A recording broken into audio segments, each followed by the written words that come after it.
What's going on, everyone? Travis here with WhoMadeTime. Thanks for coming out to check out my video. Today we're going to kind of walk through how to go about creating a miter saw workbench. So there's 3 real easy key steps that you'll see kind of briefly in the video that I'm putting together today. I'm starting with step 0, which is the design phase. So as you can see behind me here, I kind of always start every project with kind of sketching out the dimensions that I'll need for the wood that I'll be buying. I typically go to Home Depot to source my wood, but I like to understand the specifications of how much wood I need. You guys can kind of see in the background here that I have a bunch of different dimensions and specifications for wood, and this is what I kind of use as my start base in terms of developing my projects. And then from there, I always create a 3D render of what I'm looking to visualize, and this is what I use to sort of put the project in from design phase into production. If you're looking for these sort of instructions and that specification sheet, go below to the website www.whomadetime.com, and under the free plans tab you'll be able to find a lot of the different projects and resources available to you to kind of do any of the projects that I do here. Yes, with that said, definitely check it out. Like I said, there's 3 easy steps, so I'll kind of show you some of those steps. Thanks for checking us out. Not the most effective wood transporter, but my 2x4x8 and my 2x6x8 fit. I'm excited to start the workbench. Yeah, I originally was gonna borrow one of the Highlanders, and I also didn't want to wait past this weekend to get started.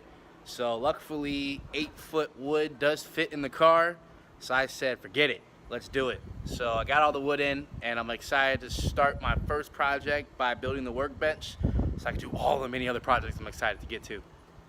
So I did a bad job showing you guys step 1, which was going to Home Depot, finding your wood, coming home, marking all your wood so you can do the cuts, and then doing the cuts. As you guys are seeing here, which is step 2, which is the assembly of the 2 frames. From there, you'll be creating the legs and then assembling those with wood screws, wood glue, and pocket holes. So I got both frame pieces here, assembled, screwed together, and then I have the legs over here, assembled and screwed together, and I did some test fitting.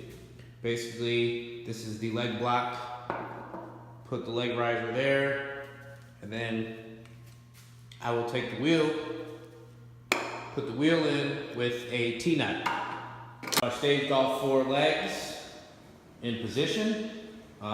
Basically now all I have to do is make sure they're flush and square. Add the wood glue and drill about 2 screws in on each side. So the storm was really bad, so I'm gonna wrap up today and finish the tabletops tomorrow. But I got the whole thing assembled, pretty happy. Honestly didn't take too long to do. One of the pieces of wood I bought, I didn't know until I got home, was not as straight as I would have liked. So there's a slight wobble. So this is my attempt at trying to put some weight on it to flex the wood. But all in all, I am definitely happy with the current turnout. I'm gonna finish, as I said, with the tabletop. I have to do the cutout so that the miter saw can be flush, and then get a tabletop for the bottom. But all in all, workbench is looking good.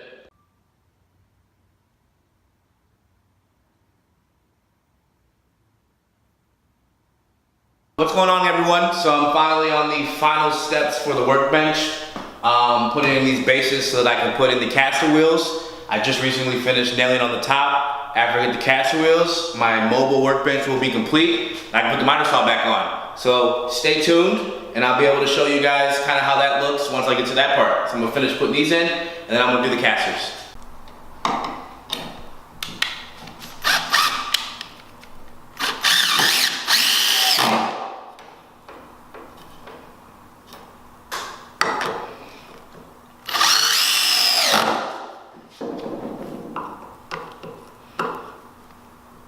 So I am definitely sweating. Shop fans will need to get bought soon. But right now I'm drilling the holes for the caster wheels. I'm doing a 5/8 drill bit. And then I actually bought these off Amazon, so they were an M12. So I actually had to order the T-nuts so that I could put those in. So that's what held me up on why it's taking me like 3 attempts to finish this. But ultimately, we're finally down to positioning where these are gonna go. So I'm gonna do that real quick. Then after that, I'm gonna drill them in and then put the T-nuts in. So I want to make sure that I don't put the wheel in too far so that I don't have the ability to access the foot clamp. This isn't perfectly lined up. There's no rocket science to how I'm measuring this, other than making sure that all sides are out.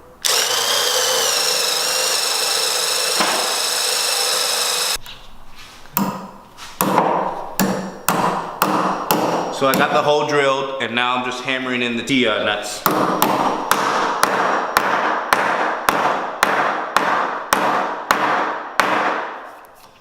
And literally easy as that. Now I'll take the caster. Alright guys, so I guess I kind of got ahead of myself. Like I said, it's incredibly hot. It's like 103 degrees outside. But anyways, I finished up the shop. As you can see, I put all the tools back on here. But I'm pretty happy and impressed with this as a first build. I think it'll serve its due. There's a couple things I want to add for storage of screws and some of the tools that I have, as well as getting the pegboard. But for a completed build, mobile workbench is done. So I'm happy.